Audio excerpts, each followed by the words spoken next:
મિત્રો અત્યારે આપણે જવાનું છે ભવનાથ તળેટીની અંદર. આજે મકર સંક્રાંતિનો દિવસ છે અને નજારો પણ મસ્ત મજાનો આવે છે ગિરનારી મહારાજનો. એવો હું તમને બતાવીશ વિડીયોના માધ્યમથી. બન્યા રહેજો વિડીયોમાં. ભાઈ જેવા મજેવડી દરવાજો વૈટ્યા ને ઠંડી એકદમ વધી ગઈ. અહીંનું વાતાવરણ એકદમ શાંતિ અને ફૂલ ઠંડીવાળું હોય છે. તો જોઈએ તળેટીમાં કેવી ઠંડી છે અત્યારની. અત્યારે સંધ્યાનો સમય થઈ ગયો છે અને સરસ મજાના વ્યૂ આવે છે. વાતાવરણ એકદમ ક્લીન અને ઠંડુ, મજા આવે એવું વાતાવરણ છે.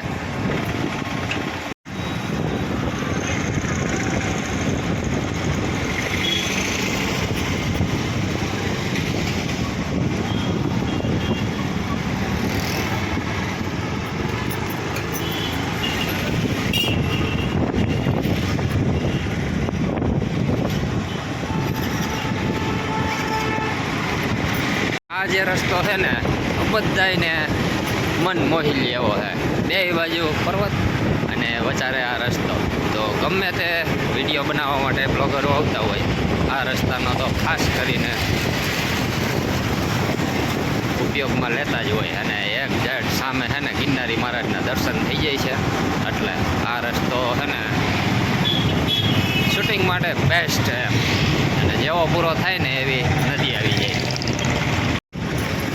ટ્રાફિક જો પુલ ઉપર ફોટા પાડવા માટે. સંક્રાંતને લઈને બહુ ટ્રાફિક અહીંયા જોવા મળે છે. અત્યારે દામોદર કુંડ પાસે આપણે પહોંચી ગયા છીએ. ટ્રાફિક જો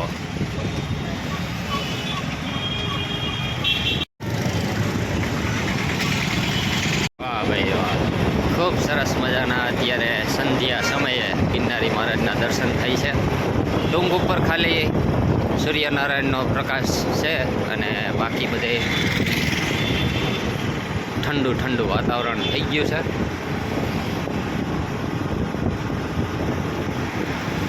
વાહ ભાઈ વાહ. અહીંથી ટ્રાફિક જોઈજો. હવે આ બાજુ બધાય કાવાવાળાની લારી આવેલી છે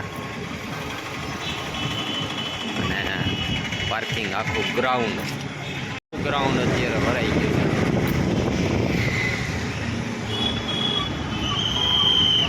ટ્રાફિક જો મકર સંક્રાંતિના દિવસનો.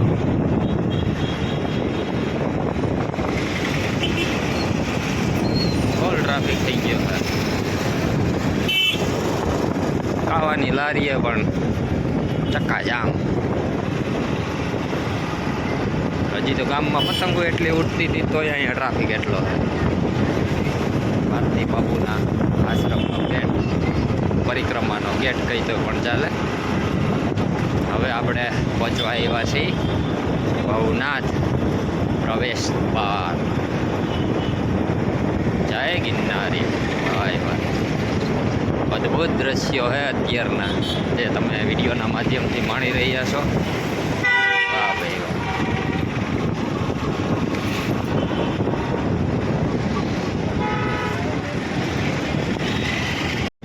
મહારાજનો ચોક.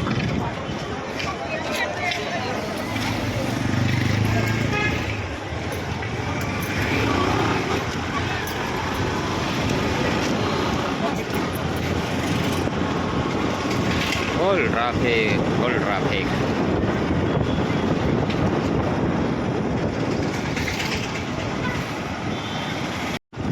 હવે પબ્લિક બધું છે એ ગિરનાર ચડવાવાળા અને ઉતરવાવાળા અહીંયા દેખાય.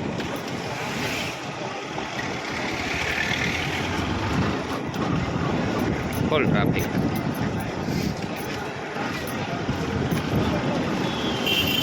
મકર સંક્રાંતિના દિવસે ગિરનાર ચડવા માટે પણ ઘણા બધા જતા હોય છે.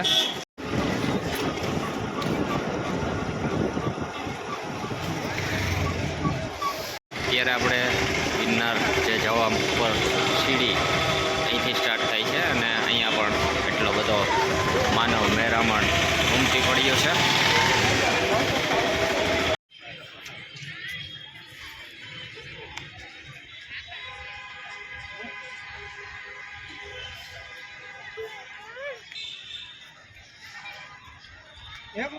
તો ભાઈ અત્યારે ભવનાથમાં મુલાકાત લઈ અત્યારે આવી ગયો છું દામોદર કુંડ પાસે. દામોદર ભગવાનનું મંદિર જો સરસ મજાનું અત્યારે દેખાય છે અને અત્યારે ઠંડી ફૂલ છે. જો દામોદર કુંડનો નજારો. મકર સંક્રાંતિનો દિવસ આજે પૂર્ણ થયો અને હવે સીધી આવશે શિવરાત્રિ. તો કોણ કોણ મેળામાં આવવાના કમેન્ટમાં જરૂરથી બતાવજો. તો મેળાને લઈને બધી અપડેટ તમારા સુધી પહોંચાડતો રહીશ. એ માટે ચેનલને સબસ્ક્રાઈબ જરૂરથી કરી લેજો, વિડીયોને લાઇક અને હાઈપ આપી દેજો. તો આજનો વિડીયો કેવો લાગ્યો કમેન્ટમાં જરૂર કહેજો. મળશું નવા વિડીયો સાથે. ત્યાં સુધી બધાને જય ગિરનારી.